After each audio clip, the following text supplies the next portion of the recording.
Juízes, capítulo 6. Gideão. Os filhos de Israel fizeram o que era mal aos olhos do Senhor, e por isso o Senhor os entregou nas mãos dos midianitas durante 7 anos. Os midianitas prevaleceram contra Israel, e por causa dos midianitas, os filhos de Israel fizeram para si as covas que estão nos montes, as cavernas e as fortificações. Porque cada vez que os israelitas semeavam, os midianitas, os amalequitas e os povos do Oriente os atacavam. Acampavam em Israel, destruindo os produtos da terra até a vizinhança de casa, e não deixavam em Israel sustento algum, nem ovelhas, nem bois, nem jumentos. Pois vinham com o seu gado e as suas tendas, como uma nuvem de gafanhotos. Eram tantos que não se podiam contar, nem a eles, nem aos seus camelos, e entravam na terra para a destruir. Assim Israel ficou muito debilitado com a presença dos midianitas. Então os filhos de Israel clamaram ao Senhor. Quando os filhos de Israel clamaram ao Senhor por causa dos midianitas, o Senhor lhes enviou um profeta, que lhes disse: Assim diz o Senhor, Deus de Israel: Eu tirei vocês do Egito, da casa da servidão.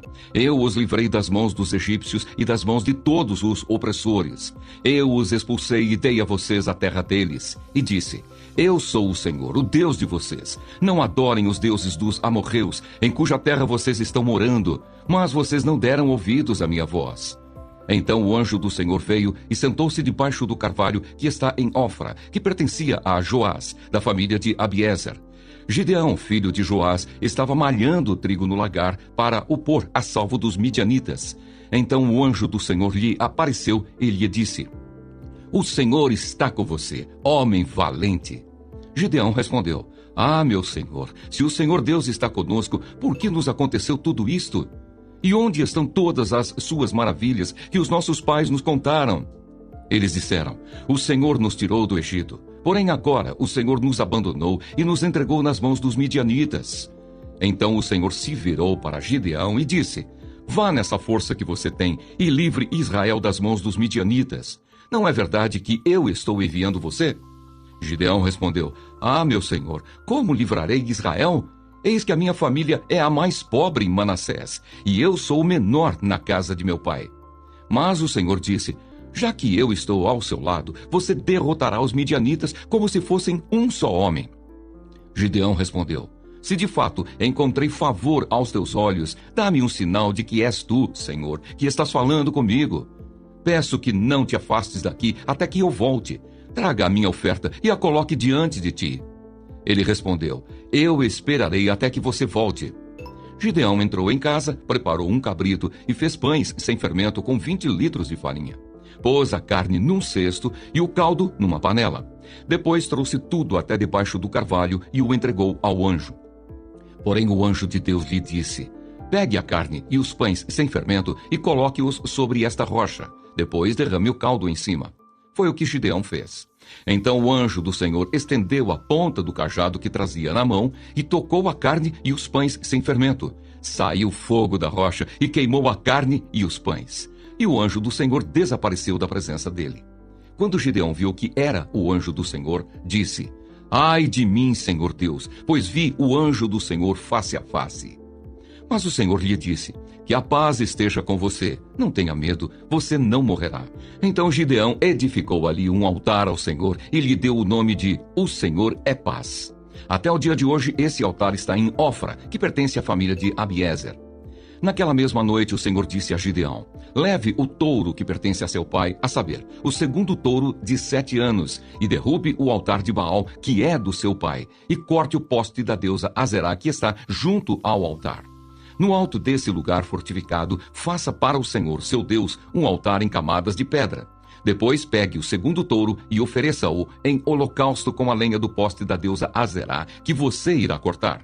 Então Gideão levou 10 homens dos seus servos e fez como o Senhor lhe havia falado. Mas porque teve medo da casa de seu pai e dos homens daquela cidade, não o fez de dia, mas de noite.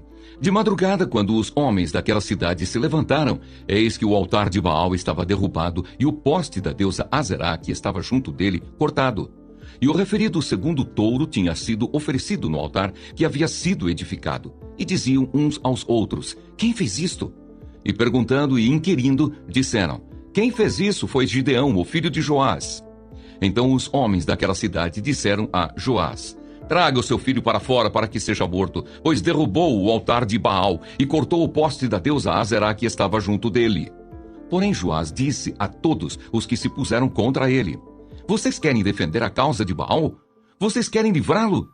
Quem defender a causa dele será morto ainda esta manhã. Se ele é Deus, que defenda a si mesmo. Afinal, derrubaram o seu altar. Naquele dia, Gideão passou a ser chamado de Jerubaal, porque foi dito que Baal defenda a sua causa contra ele, pois foi ele quem derrubou o seu altar. Todos os midianitas, amalequitas e povos do Oriente se ajuntaram, passaram o Jordão e acamparam no vale de Jezreel. Então o Espírito do Senhor revestiu Gideão, que fez soar o alarme, convocando os homens da família de Abiezer a segui-lo. Enviou mensageiros por toda a tribo de Manassés, que também foi convocada a segui-lo. Enviou ainda mensageiros a Aser, a Zebulon e a Naphtali, que foram se encontrar com ele. Então Gideão se dirigiu a Deus, dizendo: se realmente queres livrar Israel por minha mão, como disseste, eis que eu porei uma porção de lã na eira.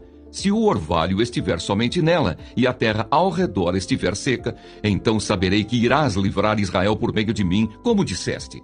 E assim aconteceu. No outro dia, Gideão se levantou de madrugada e, apertando a lã do orvalho que havia nela, espremeu uma taça cheia de água. Gideão se dirigiu a Deus mais uma vez, dizendo: não se acenda contra mim a tua ira, se eu falar somente mais esta vez.